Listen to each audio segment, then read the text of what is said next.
வாழ்க வையகம், வாழ்க வையகம், வாழ்க வளமுடன். குருவே துணை. அனைவருக்கும் அன்பு வணக்கம். ஆசான் அருட்தந்தை வேதாத்ரி மகரிஷி அவர்களது ஞான களஞ்சிய கவிதைகள் பார்த்து கொண்டிருக்கிறோம்.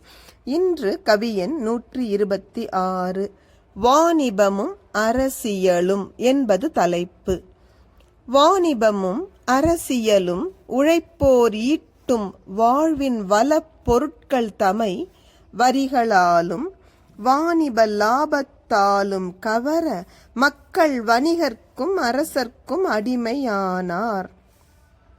வாணிபத்தில் அரசியலில் ஈடுபட்டோர் வருமானம் பல அளவில் உயர்ந்த போக்கு வாணிபமும் அரசியலும் உழைப்போர் வாழ்வை வறுமைக்குள் ஆழ்த்தியது. உண்மை காணீர். நாம் இன்று காணுகின்ற நிதர்சனமான உண்மை என்ன? உழைப்பவர்கள் வறுமையில் வாடுகிறார்கள்.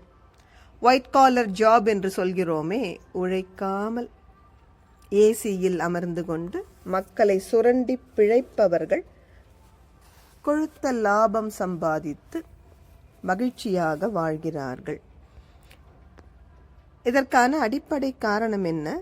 வியாபாரம் மற்றும் அரசியல் இரண்டும் இணைந்து உழைப்பாளி மக்கள் உழைத்து ஈட்டுகின்ற அந்த வாழ்வை வளப்படுத்தும் பொருட்களை வரிகள் என்ற பெயராலும் வாணிப லாபம் என்ற பெயராலும் கவர்ந்து கொள்கின்றனர். இப்போ உழைப்பாளிகள் என்னவானார்கள்? இந்த வியாபாரிகளுக்கும் அரசியல் தலைவர்களுக்கும் அடிமையானார்கள். ஆபத்து இத்தோடு நின்று விடவில்லை.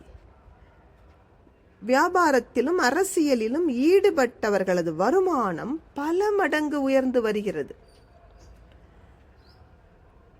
உடலை வருத்தி அல்லது அறிவை வருத்தி உழைக்கின்ற பெருமக்கள் தம் வருமானத்தை விட இந்த வாணிபம் மற்றும் அரசு பொறுப்பேற்று கொண்டிருப்பவர்களது வருமானம் பல மடங்கு உயர்ந்து வருவதை பார்க்கிறோம். தரையில் ஒரு இடம் மேடாகிறது என்றால் இன்னொரு இடம் பள்ளமாகிறது என்றுதானே பொருள். ஆக வாணிபம் மற்றும் அரசியலில் ஈடுபட்டவர்களது வருமானம் பல மடங்கு உயர்ந்து வரும் பொழுது உழைப்போர் வாழ்வு இயல்பாக வறுமையின் பிடியில் சிக்குகிறது. இந்த உண்மையை கொஞ்சம் சிந்தித்து பார்த்தால் அனைவரும் உணர்ந்து கொள்ள முடியும்.